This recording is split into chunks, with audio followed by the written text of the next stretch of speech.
Assalamualaikum warahmatullahi wabarakatuh. Kembali lagi dengan kami di KRPN TV. Malam hari ini kami libur untuk pulang dulu karena hari ini mendadak ya acaranya. Kalau tidak direncanakan mungkin kalau penyusunan itu kurang pas ya. Dan juga cuacanya tidak menentu, kadang panas kadang hujan. Kalau malam dingin banget, masuk hutan. Jadi sekarang musimnya ini ya, jemplong. Nyamuk bahaya. Jadi malam ini kami akan membahas satu permasalahan yang banyak di dialami oleh masyarakat terutama di Nusantara ini, yaitu permasalahan mengenai penyakit di bidang non medis. Tentunya kalian sudah pernah mendengar ya, bahkan mungkin sampai istilahnya itu balik mendengar yang namanya penyakit non medis. Tidak bisa kita pungkiri karena kita hidup di negara yang dulunya termasuk banyak sekali sejarah ya. Banyak sekali orang-orang zaman dulu yang memang sudah mengenal penyakit-penyakit di bidang non medis, karena zaman dulu juga mungkin yang penyakit medis itu pengobatannya juga masih kuno, tradisional. Belum ada yang namanya dokter dan obat-obatan tertentu. Kalau sekarang kan sudah banyak sekali dokter-dokter, perawat dengan obat yang cukup luas ya. Iya mas, mengenai penyakit medis ini apa sih mas ciri-ciri orang yang terkena penyakit non medisnya? Ya, mungkin kita harus tahu dulu ya jenis-jenis penyakitnya itu, karena setiap penyakit non medis itu juga beda-beda. Sama halnya juga penyakit medis, penyakit pilek sama panas itu kan berbeda gejalanya. Jadi kalau saya boleh katakan kesimpulan yaitu sedikit mengenai penyakit non medis ya. Mungkin macamnya juga ada banyak sekali, tapi saya akan ambil sedikit contoh, semisal seperti sihir guna, jin kiriman, ataupun yang sering kita kenal itu adalah sawan. Itu juga termasuk penyakit medis. Dan ketika kita merasakan sakit, yang pertama pasti yang kita lakukan adalah ke dokter. Ya. Nah, ciri-ciri membedakan penyakit medis dan non medis adalah ketika kita pergi di lab ke dokter, itu jika kita terkena penyakit non medis biasanya tidak terdeteksi oleh alat medis, itu biasanya seperti itu. Yang kedua, kita mengidap penyakit yang aneh, semisal kayak sakit kepala yang tak kunjung sembuh, meskipun sudah berobat kemana-mana. Itu kan termasuk golongan yang aneh ya, sudah diobati tetapi tidak sembuh-sembuh. Itu ya, kalau menurut dokter pasti itu vertigo gitu mas ya. Tetapi tidak kunjung sembuh. Dan yang ketiga itu biasanya penyakit non medis itu punya jam-jam tertentu untuk kambuh. Itu. Jadi enggak tiap hari itu pusing atau sakit, enggak. Biasanya kalau penyakit non medis itu ada jam-jamnya tertentu. Mungkin jam habis maghrib ataupun menjelang maghrib. Itu biasanya terkena penyakit sihir ya, kalau di Islam itu yang namanya sihir. Dan yang keempat itu biasanya kalau kita peka, dalam istilah peka merasakan energi mereka, itu biasanya kita akan bisa merasakan yang namanya benturan ataupun serangan dari energi gaib. Itu biasanya seperti itu. Dan yang kelima itu dari raut wajah. Orang yang terkena penyakit non medis biasanya itu memiliki raut wajah seperti ketakutan. Jadi kayak stres itu. Gitu. Karena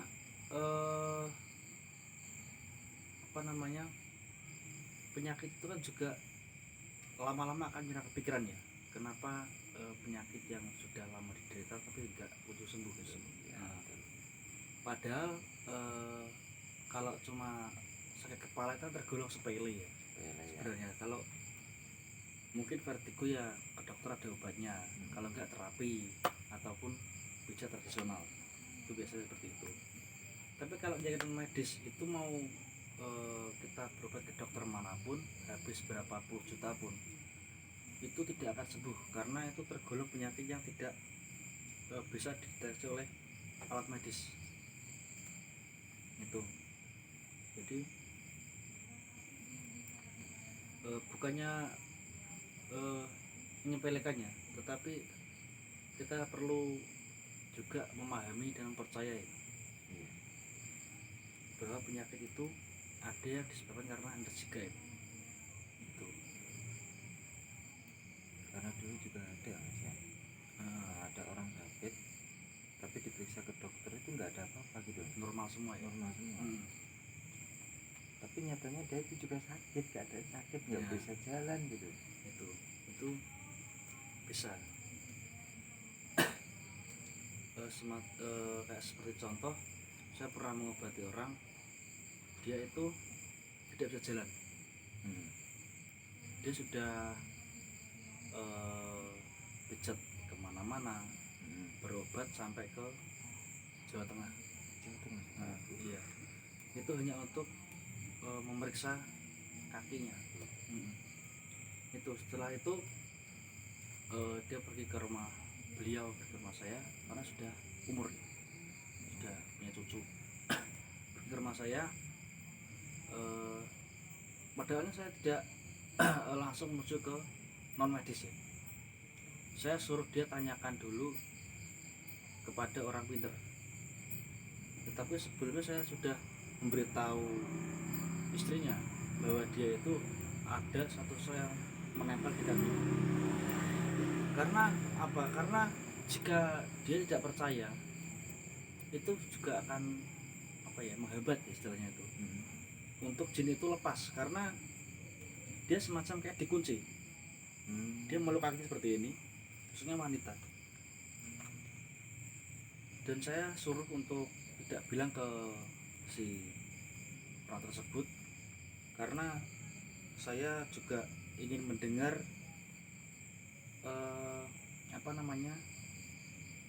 perkataan dari si orang pintar itu, apakah sama atau malah berbeda.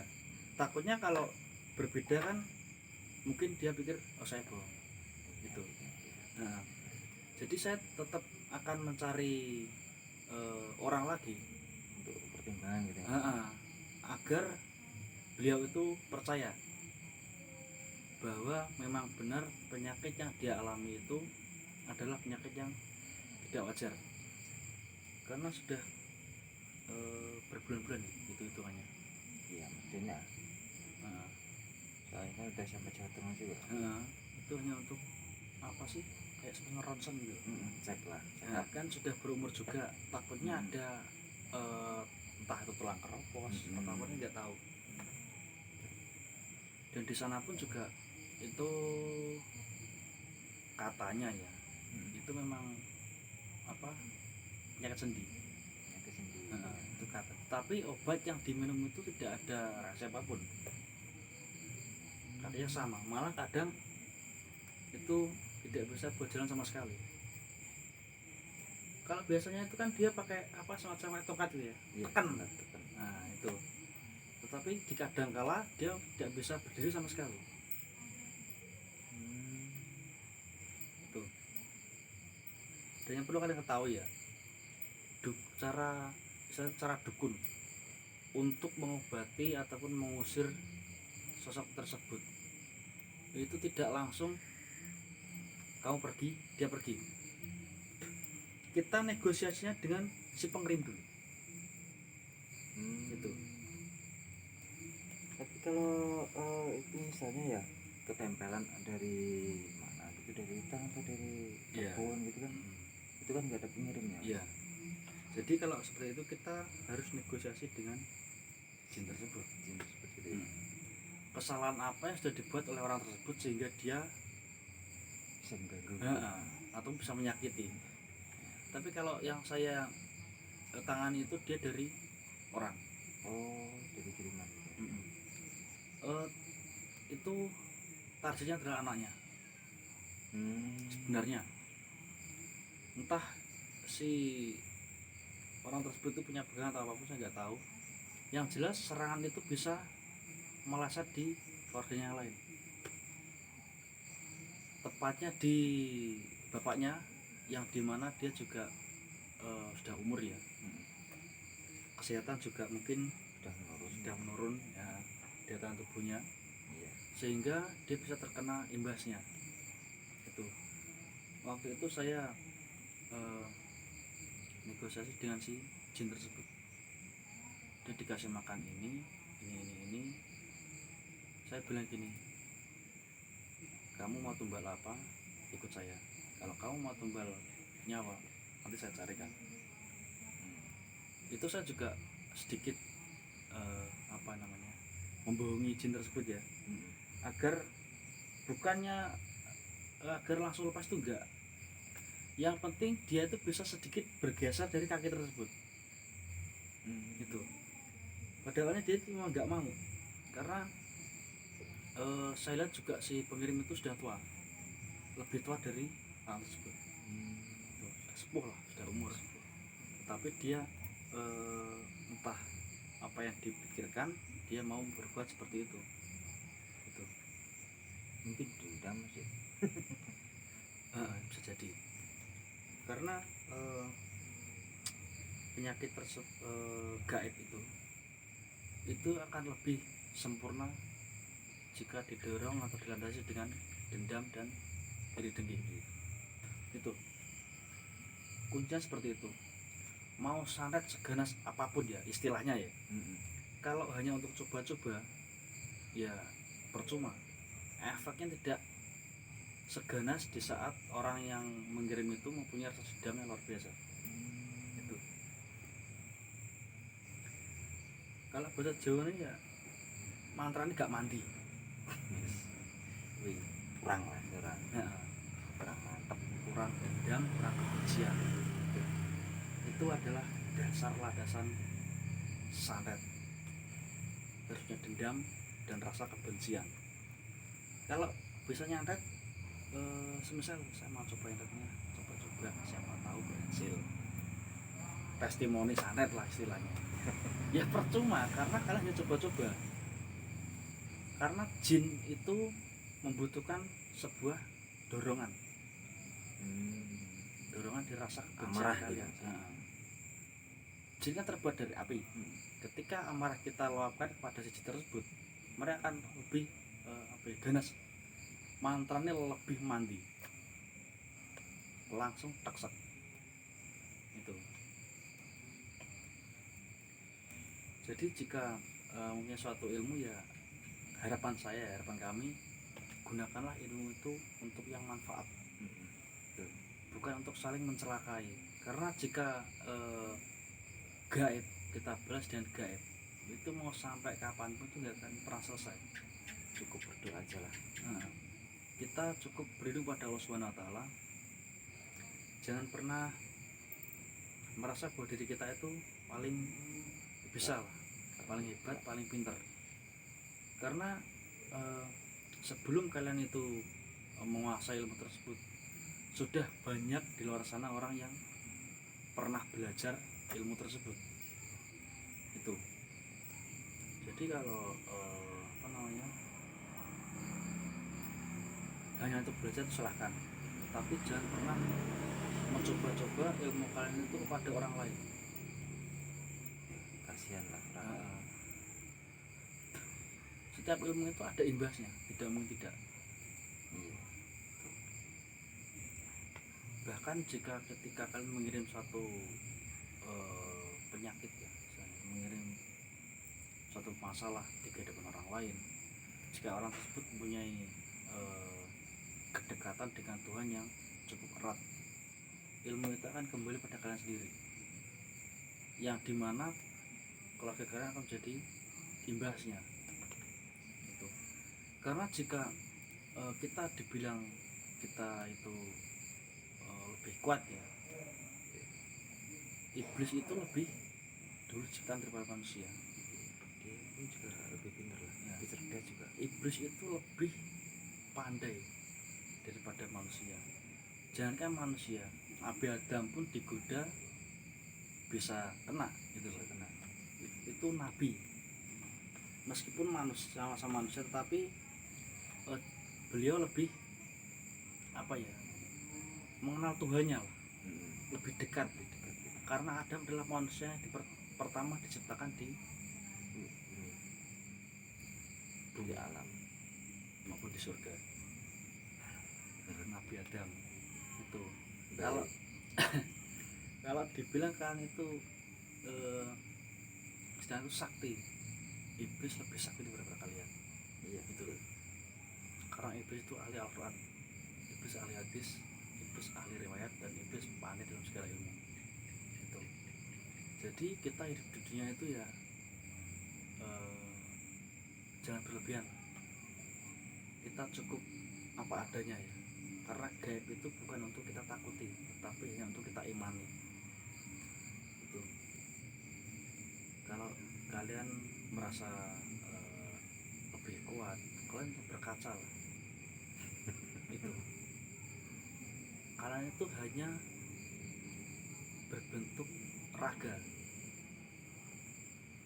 wajah ataupun raga yang dibentuk oleh Sang Pencipta. Kalian sendiri pun juga tidak bisa melihat wujud asli dari diri kalian, karena kita kan aslinya roh ya. ya Hanya roh yang ditiupkan di raga itu. Jadi kalau kalian sombong dengan apa yang kalian punya, mohon untuk berkaca. Itu kalian sanggup nggak melihat diri kalian sendiri? Itu cuma raga yang diberi nyawa agar bisa bergerak. Udah itu tok. ngaleo gitu lagi. Nah, sawan kita mesti sebelum kamu menyawang kita orang lain. Kita Kembali lagi mas ke topik mas. nah oke. Saya mana tadi? Lupa. Ciri-ciri ini loh. Nah, mungkin di penyakit yang rendah dulu, Ya. ketempelan jin. Itu penyakit yang sering dialami oleh anak-anak kecil yang belum paham mengenai bidang dunia kegaiban. Bisa jadi Istilahnya sawan gitu mas. bisa jadi asal masuk rumah mereka, bisa terjadi kencing sembarangan. Anak kecil kan, anak kecil kan dia gak tahu, bebas lah. ataupun berbicara kotor, itu yang membuat mereka nggak tahu. Nah biasanya itu yang pertama adalah kalau dia sadar ya, itu dia akan merasa seperti meriang. Saat itu juga terlebih lagi ketika menjelang maghrib biasanya. Kemudian akan menderita sakit, entah itu sakit pusing ataupun panas ataupun seperti apa namanya, kiden. Itu sering melamun seperti itu. Itu ciri-cirinya ketika ketempelan jin ya. Kalau orang dewasa ya mungkin terasa berat badan, Iya. itu yang sering dialami. Pegel gitu mas. Aktivitas itu terasanya loyo, Biasanya di pundak gini mas. ndak doyo itu. Nggak kuat mas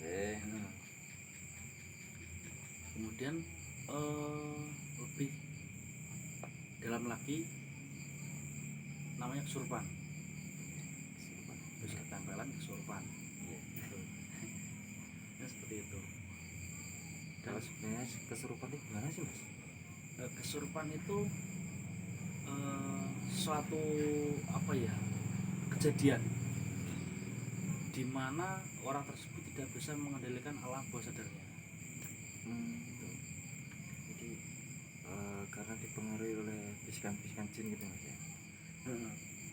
Yang saya alami ya, jin itu tidak full masuk badan, enggak.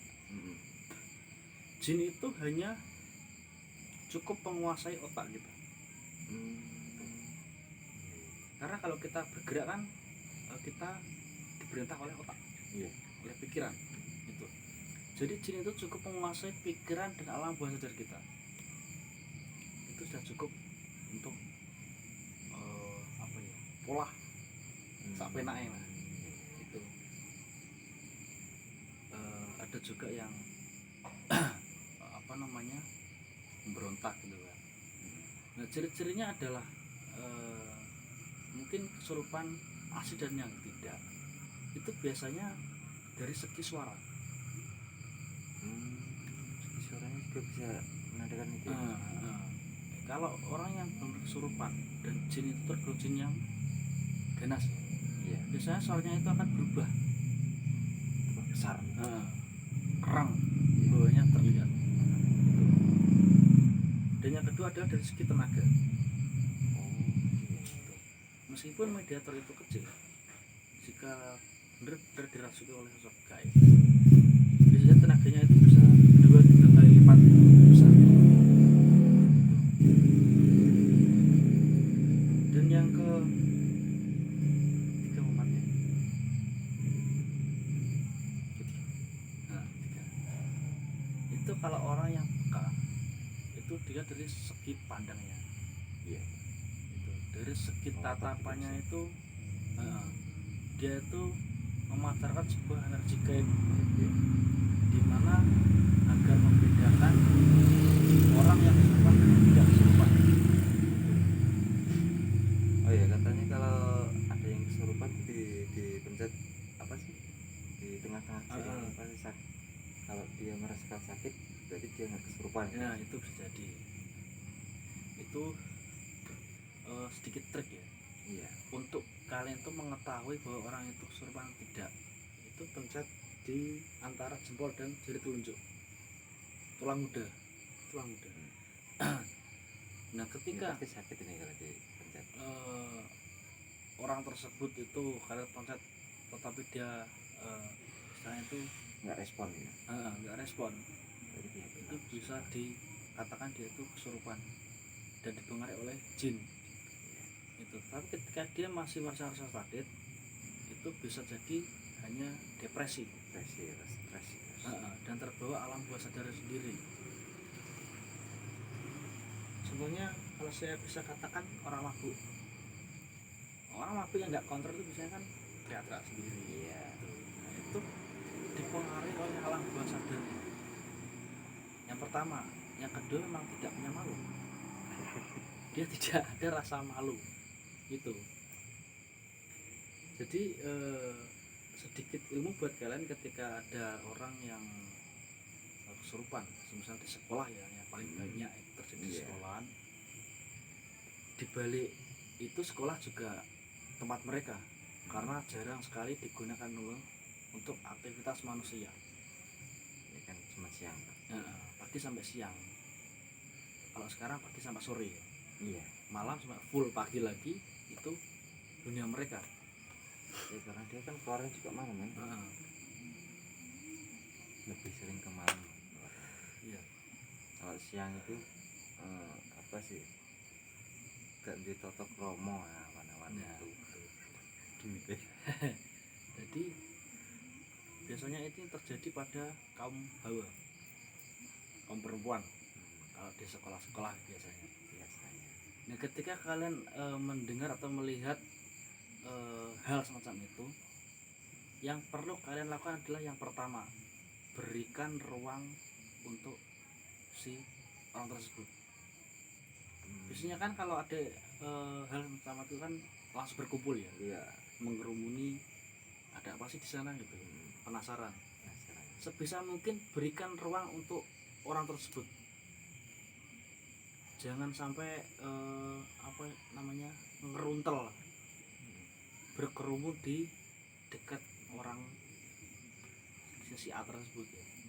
Gerombol itu. Nah itu. Yang kedua, kalian bisa bertanya dengan halus ya. Itu kan kalian juga mungkin belum tahu itu benar-benar kesurupan atau tidak, itu ataupun cuma hanya karena depresi, itu kan perlu ketahui.